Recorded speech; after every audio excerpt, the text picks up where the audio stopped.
Nagbabalik po muli ang inyong lingkod at nagbabalita ng mga balitang dapat nating malaman dito sa ating bansa. Ito ang Balitang Pambansa. Ating ngang matutunghayan sa channel nito kung ano ang nangyayari sa loob ng ating gobyerno at syempre tumutulong na rin sa ating mga mamamayan na malaman ang katotohanan dahil mayroon tayong karapatan na malaman ang tunay na nangyayari sa ating bansa. Ngunit bago natin panoorin ang balita, huwag niyo pong kakalimutan na mag-subscribe sa ating channel at pindutin ang notification bell para lagi kang maging updated sa ating mga bagong videos na ina-upload araw-araw. At sa ating mga solid viewers naman dyan ay maraming salamat naman po sa walang sawang pagsuporta. At syempre, huwag din pong kakalimutan mag-iwan ng like at i-share ang ating mga videos. At kung mayroon ka naman pang opinion, ang ating comment section ay bukas para sa inyong mga hinaing. Ito na nga mga kaibigan, ating panoorin ang buong video. Salamat po muli and God bless!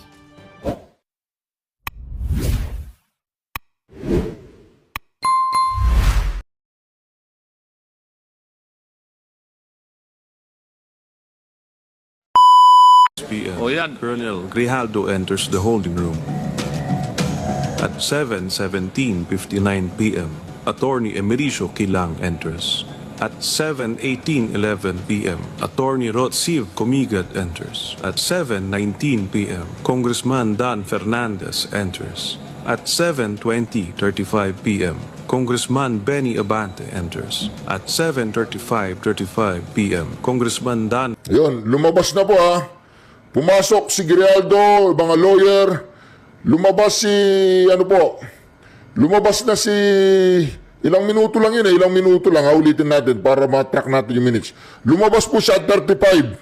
07:35. Alas 7 ng gabi, 35 minutes, 36 seconds. Ito po, umpisa natin ha. Umpisa natin.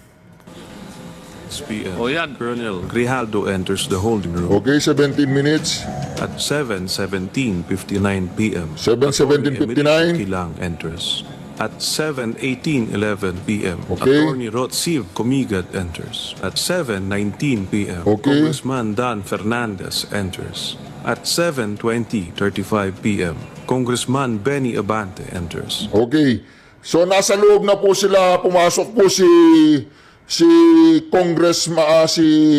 Colonel Grijaldo ng 7:17 at silang lahat ay nasa loob na ng 7:20:35 PM. O tingnan po natin kung gaano po kahaba. 7:20:35 PM. Anong oras po sila lumabas ha? Tingnan po natin ha. At 7:35:35 PM, Congressman Dan... Alright. Malungkot si Congressman Dan. Si Congressman Dan Fernandez po, lumabas sila 07:35. 15 minutes po, humigit kumulang 15 minutes silang nasa loob. Sa loob po ba ng 15 minutes, gaano po karami ang pwede niyong pag-usapan? Pag nagsalita ako dito ng 15 minutes dire-diretso, napakatagal na po noon. So ibig sabihin, nag-usap sila 15 minutes, mahaba po yun ha. Kung may liligawan ka, baka napasagot mo na. Ayan o, 50. Malungkot po ha, si Congressman Dan Fernandez matamlay. O, nakita niyo yung mukha niya? Talagang matamlay, parang galit, parang meron siyang galit sa mundo. Ayun o. Si Benny Abante naman po, lumabas 7:35 din, o so 15 minutes din sa loob. Ilang segundo lang ang kanilang pagitan at si Benny Abante po, matamlay din. Leave the holding room. O, matamlay, parang maglakad siya, paugu-ugu na. Alam mo yun, yung parang matandang paugo-ugo. Anyway, matanda na siya. Okay, anyway, mga karyason, tingnan natin ha. At 7... Matamlay no, matamlay. Siyempre, lalabas ngayon yung warrior, yung masaya. Kasi, inano niya, ayoko yan. Gusto nyo, sabihin ko, merong reward system, ayoko. Magkita-kita tayo sa Senado. Okay, nandiyan po mga karyason. Lalabas na si Colonel Grijaldo.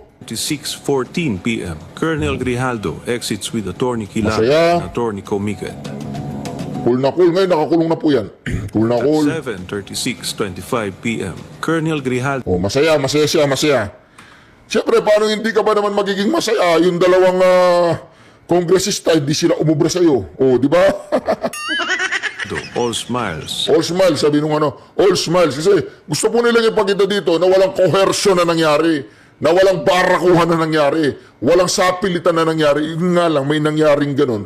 Ayon kay General Grijaldo, ay Colonel Grijaldo, kaya lang, nabigo. is seen conversing with Jimmy Fortaleza. O, diba? O ngayon, mag-explain po ngayon si Ka Barbers. Si Ka Barbers na hindi daw siya konektado doon sa illegal na operasyon ng drugs sa kanyang distrito. O, disclaimer lang po. Ang reaction TVPH po, hindi siya naniniwala at sumasang-ayon po siya sa sinasabi ni Congressman Barbers na hindi siya sangkot sa anumang illegal na gawain, especially sa drugs. Ang problema, Barbers, yung mga kadistrito mo kung naniniwala sa'yo. Di ba? Yung bansang Pilipinas, kayo po ba naniniwalang wala siyang connection sa drugs?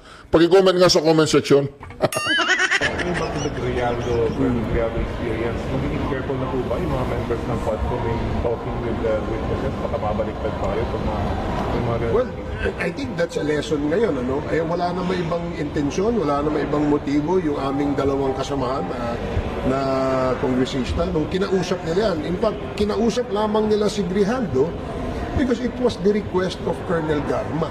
Okay. Brother Barbers.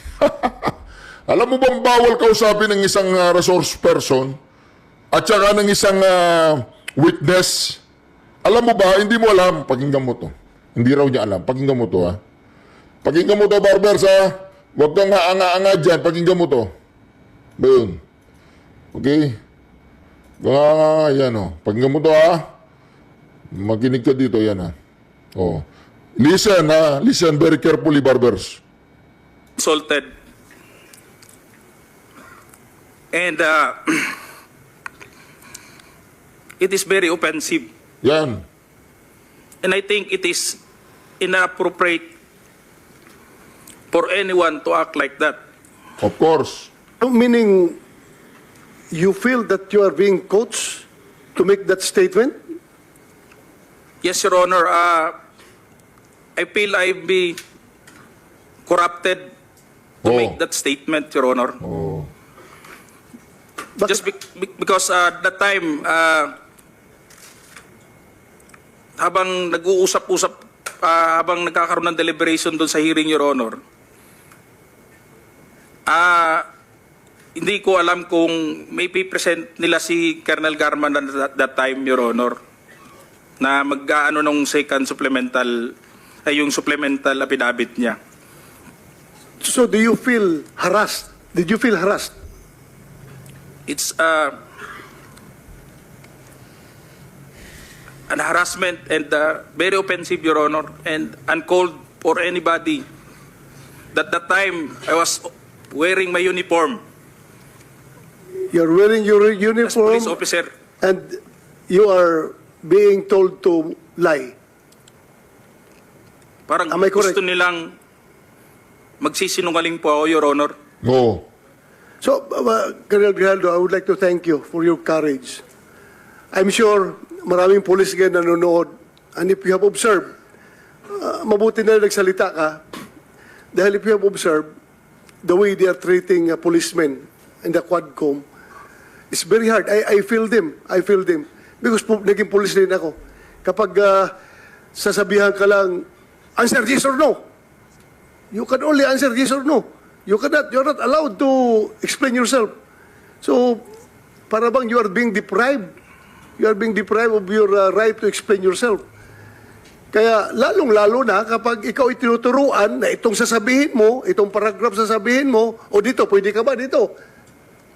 So, that's very inappropriate and it's very irregular for a lawmaker making an investigation in aid of legislation to make that kind of approach to a resource person na parang pinipilit na itong sabihin mo, iko-coach ka, ito, pwede ka ba dito? Parang lumalabas na meron talaga silang preconceived na goal na kung anong dapat lang mahit dito, kaya ginaguide yung magiging statement mo. Am I correct? Yes, Your Honor. So ngayon, Mr. Chairman, kung nakikinig yun ang Philippine National Police, lalong-lalo na yung liderato ng Philippine National Police, I don't know what's his reaction with the statement of Grijaldo, because Colonel Grijaldo is just, well, I congratulate him for being so courageous enough to speak up for the truth in behalf of all the policemen na parang winawalang hiya sa mga tao na dapat hindi magwalang hiya sa inyo. Ay, kung nakikinig yun ang Chief PNP,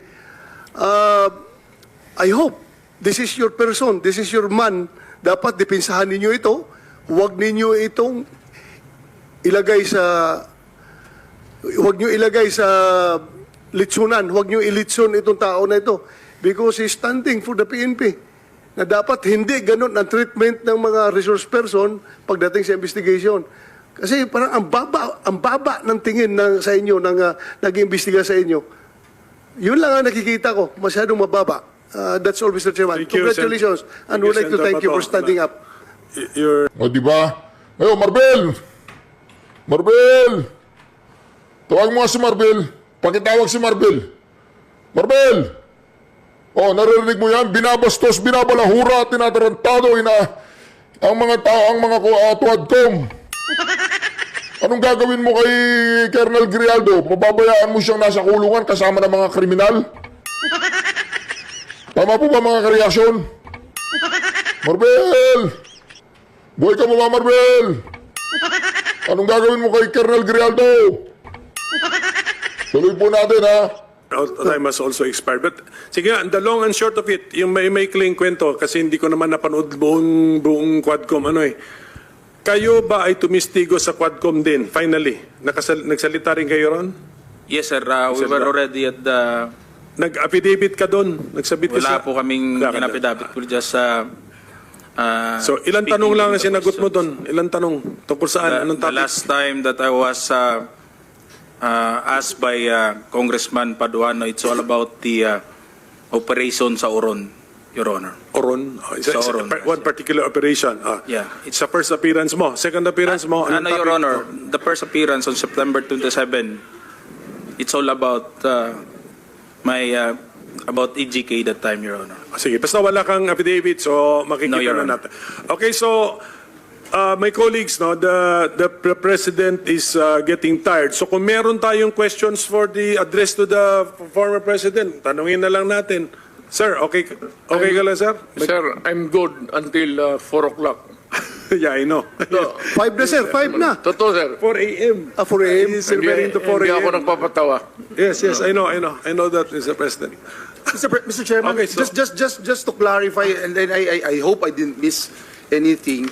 When Colonel Grijaldo made mention about him being asked to lie and being asked to be influenced by a legislator, he is by himself, Mr. President. Can you answer the There's question? no one in the room who can Witness. actually... Sino daw naka-witness ng exchange Is there na yun? anyone, sir? At present the time, the two lawyers of Colonel Garma, they were on the right side of at the back that time, Your Honor, because it was discussed in the table on this place, and it was shown to them also. It can be seen by the two lawyers because we are only 5 in the room, Your Honor.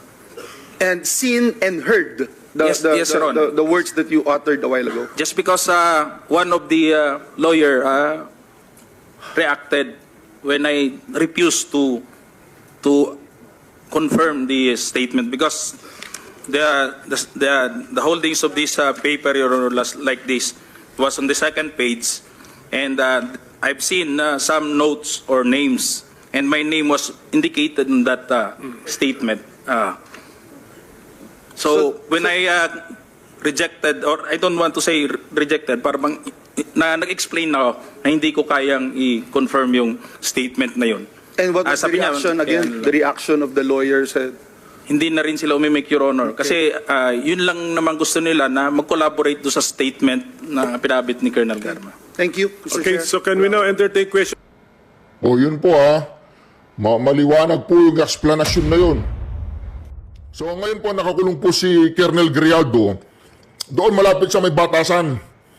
Pero para yatang merong pang dalawang makukulong na baka hindi sa batasan, baka sa Muntinlupa. Oo, pwede silang makasuhan sa ginawa kay Colonel Grijaldo. Hindi lang ako sure kung makukulong sila pero may magsasampa ng kaso sa kanila. Ito po, pakinggan po natin ito mga kareaksyon ha. I'm sure maraming pulis ngayon nanonood. And if you have observed, mabuti na nagsalita ka. Dahil if you have observed, the way they are treating policemen in the Quadcom, it's very hard. I feel them. Because naging police din ako. Kapag sasabihan ka lang, answer yes or no. You can only answer yes or no. You're not allowed to explain yourself. So, para bang you are being deprived. You are being deprived of your right to explain yourself. Kaya lalong-lalo na kapag ikaw itinuturuan na itong sasabihin mo, itong paragraph sasabihin mo, o dito, pwede ka ba dito? So, that's very inappropriate and it's very irregular for a lawmaker making an investigation in aid of legislation to make that kind of approach to a resource person na parang pinipilit na itong sabihin mo, iko-coach ka, ito, pwede ka ba dito? Parang lumalabas na meron talaga silang preconceived na goal na kung anong dapat lang mahit dito, kaya ginaguide yung magiging statement mo. Am I correct? Yes, Your Honor. So ngayon, Mr. Chairman, kung nakikinig yun ang Philippine National Police, lalong-lalo na yung liderato ng Philippine National Police, I don't know what's his reaction with the statement of Grijaldo, because Colonel Grijaldo is just, I congratulate him for being so courageous enough to speak up for the truth in behalf of all the policemen na parang winawalang hiya sa mga tao na dapat hindi magwalang hiya sa inyo. Kung nakikinig yun ang Chief PNP, I hope this is your person, this is your man. Dapat dipinsahan ninyo ito. Huwag ninyo itong ilagay sa litsunan. Huwag nyo ilitsun itong tao na ito. Because he's standing for the PNP. Na dapat hindi ganun ang treatment ng mga resource person pagdating sa investigation. Kasi parang ang baba ng tingin sa inyo, nag-iimbestiga sa inyo. Yun lang ang nakikita ko, masyadong mababa. That's all, Mr. Chairman. Thank you, Congratulations. And Thank you, would like to Senator thank you for Bato. standing up. Your time has also expired. But sige, the long and short of it, yung may clean kwento kasi hindi ko naman napanood buong He's referring to Hindi ako nagpapatawa. Yes, I know that, Mr. President. Mr. Chairman, Okay, so- just to clarify, and then I hope I didn't miss anything. When Colonel Grijaldo made mention about him being asked to lie and being asked to be influenced by a legislator, he is by himself, Mr. President. Can you answer the There's question? no one in the room who can Witness, actually... sino daw naka-witness ng exchange Is na there yun? anyone, sir? At present the time, the two lawyers of Colonel Garma, they were on the right side of the back that time, Your Honor, because it was discussed in the table on this place, and it was shown to them also. It can be seen by the two lawyers, because we are only 5 in the room, Your Honor. And seen and heard Yes, Your Honor. the words that you uttered a while ago. Just because one of the lawyer reacted when I refused to confirm the statement, because the holdings of this paper, Your Honor, like this, it was on the second page, and I've seen some notes or names, and my name was indicated in that statement. So when I rejected, or I don't want to say rejected, parang nag-explain na ako na hindi ko kayang i-confirm yung statement na yun. And what was the Sabi niya, reaction again? The reaction of the lawyer said, hindi na rin sila umimik, Your Honor. Kasi yun lang naman gusto nila na mag-collaborate do sa statement na pinabit ni Colonel Garma. thank you, Mr. Okay, Chair. so can we now entertain questions directed to the former President? Ano, sir? You're right. Wait a minute. Yes, There's sir. President raising his hand. Yes, sir. Thank you for giving me the time. I'd like to ask the Colonel, sino yung idiot na superior mo? What is the question, sir? That who is the superior of... Yes, the one who... Alam mo ano ang ginawa nung ulol na yon? Subornation of perjury. That is a crime. Tingnan mo sa revised penal code. Subornation. Sige po, I think you already stated it, kay Colonel Grijaldo. Nasagot na po niya, Mr. President, nasa testimony na po niya. Sige po, can we now proceed? Who has questions for the former President? Hindi pa tapos. I'd like to make it clear na yung ginawa ng idioto na opisyal mo o classmate mo. Sir, it's not officer, congressman. Congressman ang nagsabi sa kanya. Ganun, congressman. Yung idioto na congressman, subornation o perjury yan. He was suggesting, the mere suggestion of what he wants you to do is already a crime. Yun! Under the revised penal code. Yung inuudyok mo yung tao na mag-execute ng affidavit falsely or making a false narrative subornation of perjury. Yes, that's a crime under the Yes. revised penal code. Yes, sir. Thank you. Sige sir, because we are operating under time constraints. So sabi ko kanina hanggang 3 o'clock lang tayo. But sige. O, di ba? Yung kausapin mo, mag-uudyok ng isang magte-testify siya, magsasabi siya. So, matawagan nga ang Pangulong Duterte. Hello? Oh, President, now it's afternoon delight, okay? Alright, okay, bye. May lakad daw sila ni Panelo. May lakad sila, hindi ko na siya, hindi, joke lang po yun. So, subornation of perjury ang kaso. Ang kaso ni Abante at ni Dan Fernandez na pwede silang makasuhan ng subornation of perjury. No, yun po ang base po yan sa salaysay po ng ating Pangulong Duterte. Ngayon, tutuloy po natin itong sinasabi ni, siyempre, pakinggan po natin side by side yan eh. Hindi po basta-basta yan. Dapat pinapakinggan po natin side by side ang magkabilang panig para katulad po nito, ito si Barber to. Kailangan na pakinggan natin si Barbers. Na kung saan sinasabi ni Colonel Garma na yung si Colonel Grijaldo bilang classmate niya at close friend niya pwedeng mag-corroborate dun sa kanyang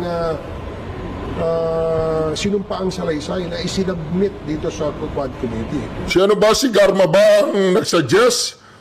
Si Garma ba ang nagsuggest, Barbers? Sigurado ka si Garma nagsuggest, ha? Barbers, ha? Hindi ka natatakot sa impyerno. Barbers! Daan-daan lang sa pagsisinungaling, ha? Tanong lang, si Colonel Garma ba ang nagsuggest, o...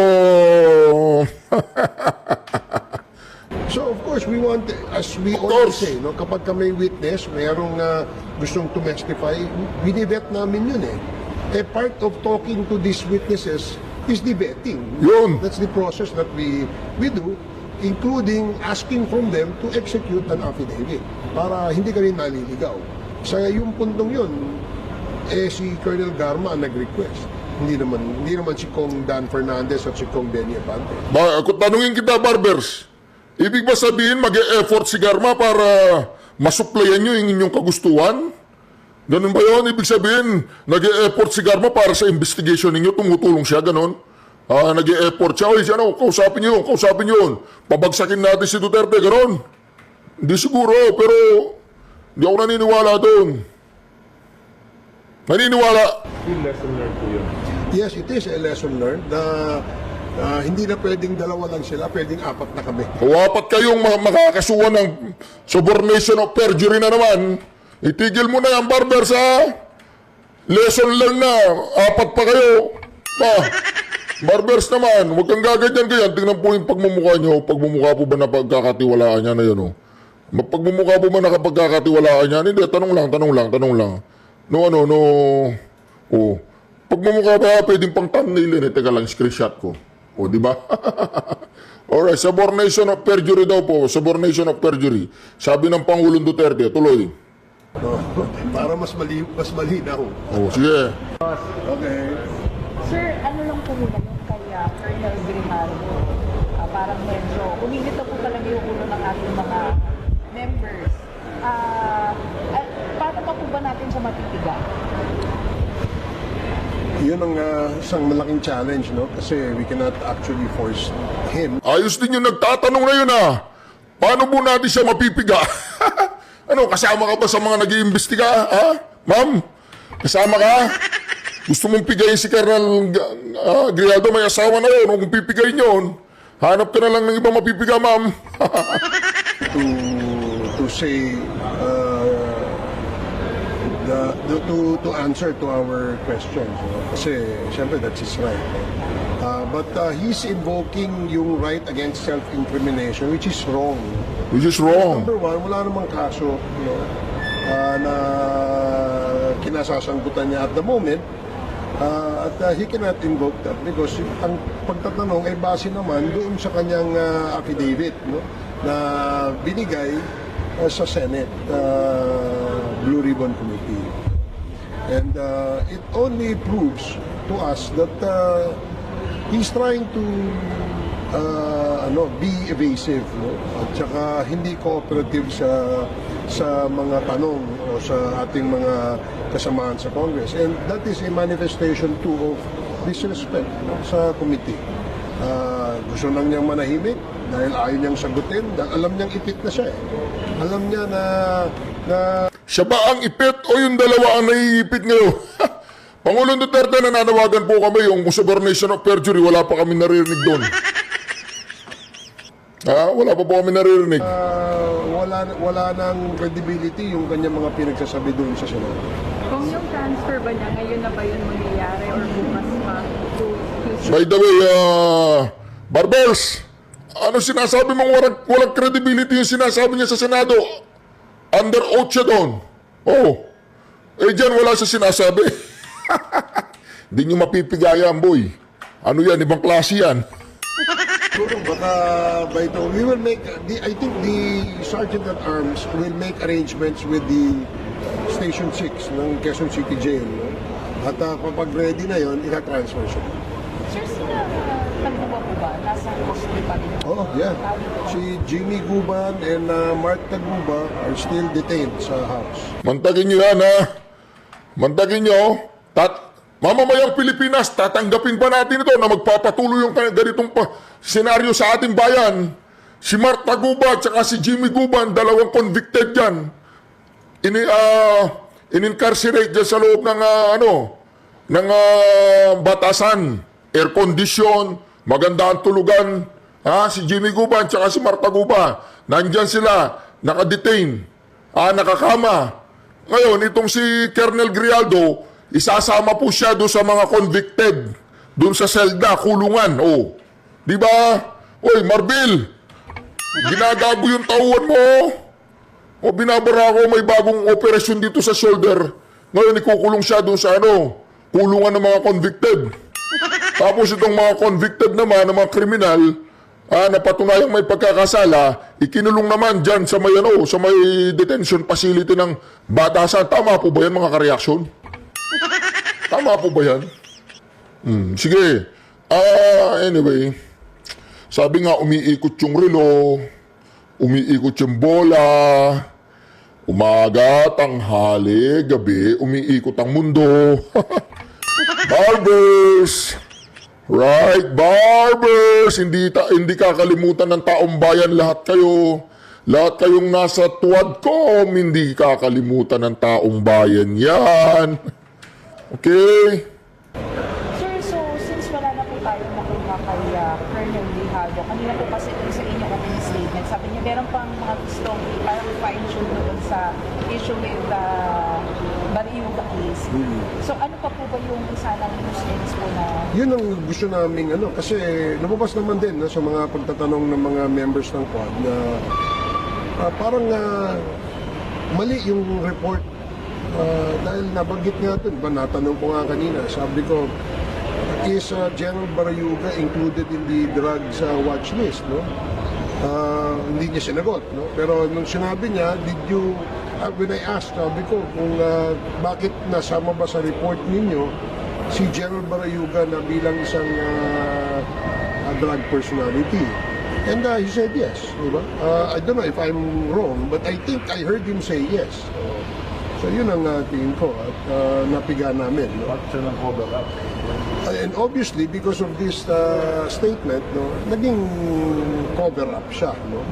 Sa totoong motibo at totoong mga suspect na pumatay doon kay General Barayuga. Sir, shifting lang po, kailan po ba tayo mag-start doon po sa TRICOM naman po? Yung sa fake news, mga... Hindi TRICOM, yung Quintacom.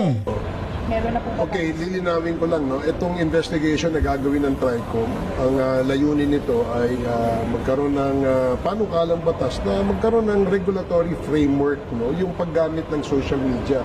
Wala po tayong pinipigilan gumamit ng social media. Anybody can express what they want to say, they say what they want to express, and vice versa. Wala pong curtailment of the freedom of expression and speech. Ang gusto lamang natin, dahil po yung gumagamit po ng airspace, so to speak, no? Yung sinasabing digital space, no? Dapat maging responsable ka rin. Kagaya ninyo, mga media personalities and journalists, kayo ay nasasakop kayo, napapailalim kayo sa KBP. Hindi kayo pwedeng gumawa ng kwento, ng storya na wala kayong basihan, no? At kung meron man kayong storyang ilalabas, ito'y kinukuha nyo yung magkabilang panig. Di ba? That is the normal and the logical practice. And Diba si Barbers, kaharap po niya yung mga mainstream media. Naggagagulo sila, naglulukuhan sila. O, di ba? Kayo, di ba? Ayos kayo, di ba? Ayos kayo. O, di ba? Pero si Marcoleta, wala po siya sa mainstream media. Di nagbabayad eh. O, magbayad ka, Congressman Marcoleta, ha? Wala siya sa mainstream media, wala siya sa mga survey. O, yun ba, Barbers, patas ang laban na yun? O, di ba? Patas ba yun? Hindi ko naman sinasabing si Barbers ay isang galing sa ibang planeta na hindi niya alam yung nasa paligid niya ay may mga trolls din. Di ba, Barbers? Tanungin mo muna si Tambaloslos kung meron siyang trolls. Oo. Baka nagagalit na si Tambaloslos o baka gusto niyo lang supilin kaming mga DDS. Ha? O gusto mo, Barbers, mamatay na buong pamilya nung bayarang vlogger. So, gusto mo mamatay na? Buong pamilya ng isang bayarang vloggers, gusto mo mamatay na? O ako, gusto ko. Dahil kahit kailan, hindi nyo ako mababayaran. Hindi ko maipapakain sa pamilya ko yung galing sa mga nagnanakaw sa gobyerno para ibabayad nila sa akin at ninanakaw lang nila sa kaban ng bayan, Barbers. O, di ba? Palagay ko ang pinupuntirya nito yung mga trolls ni BBM. Kasi meron sinabi si BBM sa kanyang talumpati noon na meron siyang trolls. O, mag-ingat ka, Barbers, ha? Baka trolls ni BBM yan. Huwag ka masyadong padalos-dalos, ha? Baka magalit siya si BBM. that's what you call responsible journalism. I think dapat meron din tayong responsible blogging. Di ba? Hindi naman pwede magkalat tayo ng fake news para lang ikasira ng And over a consideration, consideration, may kumikita eh. Di ba? Yung pagbablog, alam natin na mo-monetize yun. Diba? O yung na mga nasa harapan mo, kumikita mga yan. Kung saan sila kumikita, doon sila nakaganyan, no? O.